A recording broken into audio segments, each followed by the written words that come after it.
Okay guys, so this is our Irvine project, and this was a big one. It was a fun one. Check out all these plants back here. On the bottom right is a preview of the final project, so that kind of give you an idea of what to look forward to in the rest of the video. This property had a lot of plants. It was really overgrown. All the walls had a bunch of ivy, a lot of trees, just a lot of plants in general.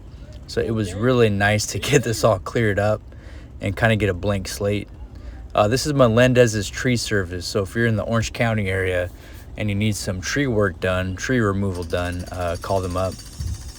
Here's concrete demo day. I got Tyler out here. He's helping me get rid of this concrete and the block wall. I got a gentleman there from Labor Finders helping us out just for some extra help. He was a really big help actually. So in order for excavation on the swimming pool, we elected to remove this wall. And the reason being is to excavate the pool with a really tight area, it more than doubles the cost of excavation. So it's actually less expensive just to take down the wall and replace it with a nice looking either wall or you could do a fence and gate, which this customer elected to do, which looks really, really good. I'm happy they chose that option. A lot of this concrete, you know, that first segment on the side yard came up easy. Then all this back section was actually really tough to break apart. We thought it was gonna be a one-day project. I think it ended up turning into you know what, it actually was a one-day project. I think we did wrap it up in one day. I think Tyler and myself came back the next day to wrap a couple other little things up, if I recall correctly. There's wire in this concrete, and you know, it's funny, wire is almost more pain in the butt than steel rebar. But as you can see here, we got it taken care of. This is dig day, so I have red line excavation now. As you can see, they brought the big boys in. So getting that wall down was really needed in order to get this machinery in. Otherwise, they either do a hand dig or they bring in a tiny machine and wheelbarrow dirt out, which you could understand why they would charge double the cost. It's a lot more labor intensive. So they're setting forms here. The spa is going to be raised. That's what you see on the right side there. That's an 18-inch raise, which I like to go with that number because it's a nice bench height.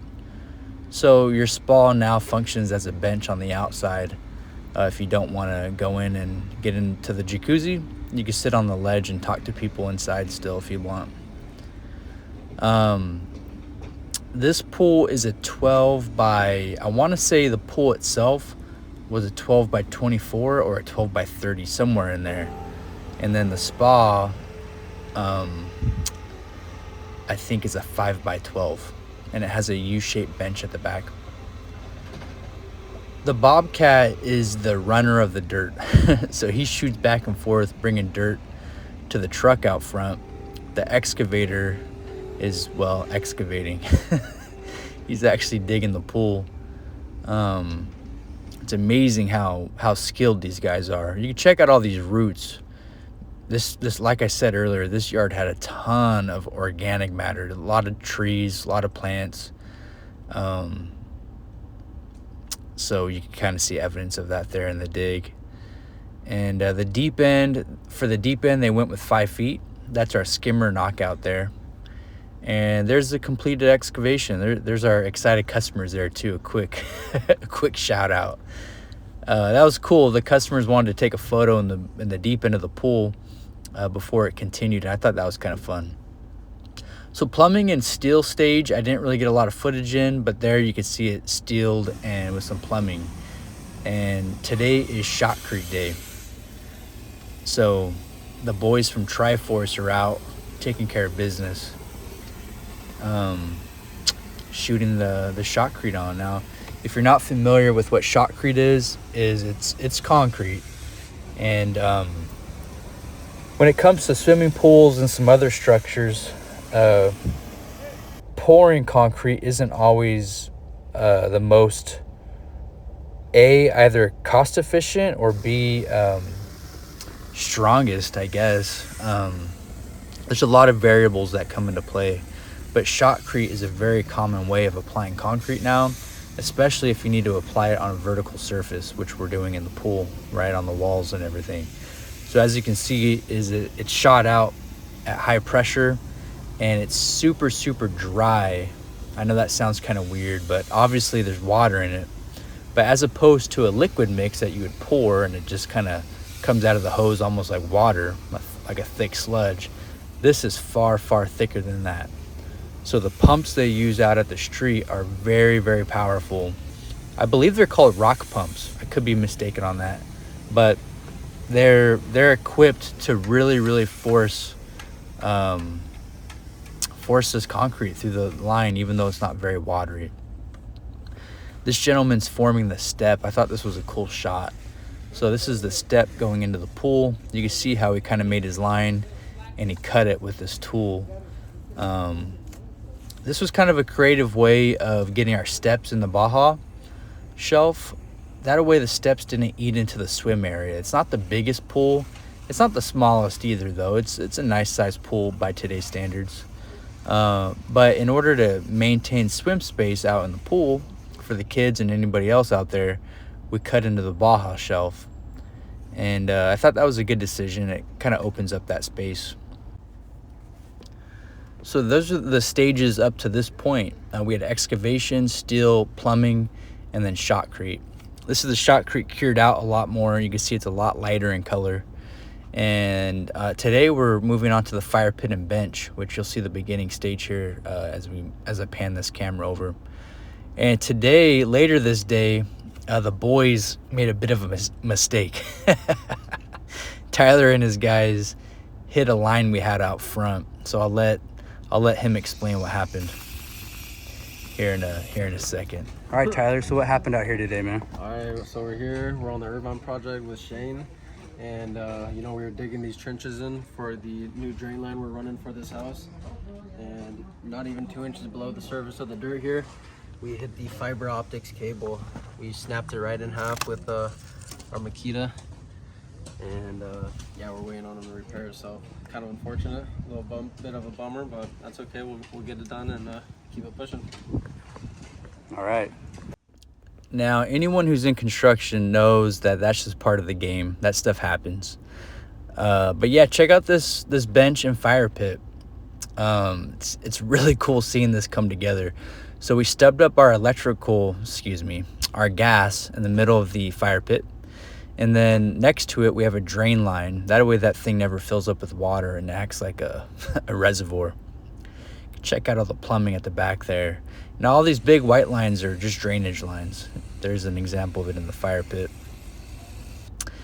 And so these drainage lines are gonna go out to the curb right there. And we're gonna tunnel underneath this sidewalk. And we're having a bit of a hard time doing it to begin, and then Tyler went and kind of made a custom tool to get under there, and he got it done. So he took care of business on that. It turned out really nice. We had a heavy rain since then too, and the customer let me know that there was no puddling of any water. Those were a couple shots of our tile choices, and this is coping day. So we got some concrete going down. This is one of 2 concrete pours for this job. And this is our curb all around the perimeter of the property. Basically, we poured a curb. The first concrete day we did the coping and the curbs. And then the second day we came out and did the flat work. Now this is a poured in place coping. So we go ahead and form it up and pour it just kind of like you would flat work. Some other common coping options are precast coping, which is basically made in a factory, and they come and bring it out already to size and put it down kind of like you would a brick or a piece of tile. Some other options are like a stone coping a lot of people like to do. You could do a travertine or a marble. There's a lot of different options. You could even do a porcelain tile. But as you can see, it came out pretty good. This is a broom finish concrete. So some other popular options are top cast, exposed, or like you could even do a stamp finish, which is popular. Now this is the second pour day, so it kind of seems like the way I edited this is it's all on the same day, but they did 2 separate pours for the coping and the curb, and then this flat work. So this is like a week or so later. We had a inspection we had to pass before we could do this. So yeah, we have some stepping pads here. You can see a nice patio, large patio off to the left that you're seeing right now.